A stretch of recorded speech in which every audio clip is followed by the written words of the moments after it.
নাগোস্টিনের কল্কি 2898 AD সিনেমায় নজরকাড়া পারফরমেন্সের পরও অপেশাদারিত্বের অভিযোগে সিনেমাটির সিকুয়েলে দেখা যাবে না বলিউডের জনপ্রিয় অভিনেত্রী দীপিকা পাড়ুকোনকে।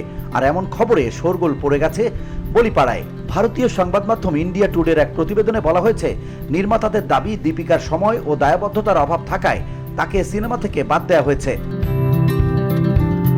অন্যদিকে অভিনেত্রীর একটি ঘনিষ্ঠ সূত্র জানায়, প্রাথমিকভাবে পরিকল্পনা অনুযায়ী সিকুয়েলের গল্পের কেন্দ্রে থাকতেন দীপিকা। সেই চিত্রনাট্যে পরিবর্তন আনা হয়েছে, যেখানে তার স্ক্রিন প্রেজেন্স কমিয়ে শুধু ছোট একটি চরিত্রে রাখা হয়েছে।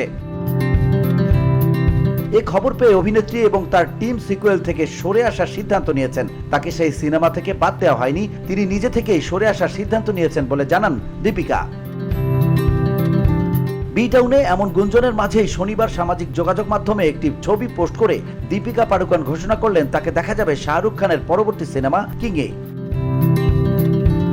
সেখানে দীপিকাকে দেখা যাচ্ছে বলিউড বাদশাহ শাহরুখ খানের হাত শক্ত করে নিজের হাতে ধরে আছেন। এক ঝলকে বোঝা না গেলেও ভালো করে লক্ষ্য করলে দেখা যাবে নায়িকার হাত আঁটোসাঁটো করে ধরে রেখেছেন শাহরুখ খান। 18 বছর আগে নিজের হাতে ধরে এভাবেই ইন্ডাস্ট্রিতে দীপিকাকে পথ চলতে শিখিয়েছিলেন কিং খান।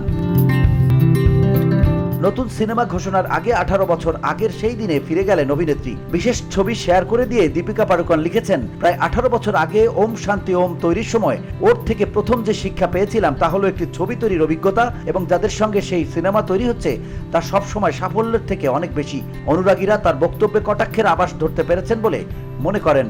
শুধু এখানেই শেষ নয়, দীপিকা আরও লিখেছেন, এই শিক্ষার সঙ্গে আমি সহমত এবং এ কথাই প্রত্যেক সিদ্ধান্ত নেওয়ার সময় মাথায় রাখি। সে কারণেই কি আমরা একসঙ্গে ষষ্ঠ সিনেমা নিয়ে ফিরছি। পোস্টের নিচে হ্যাশট্যাগে রয়েছে কিং ও day one. VOD Bangla news desk.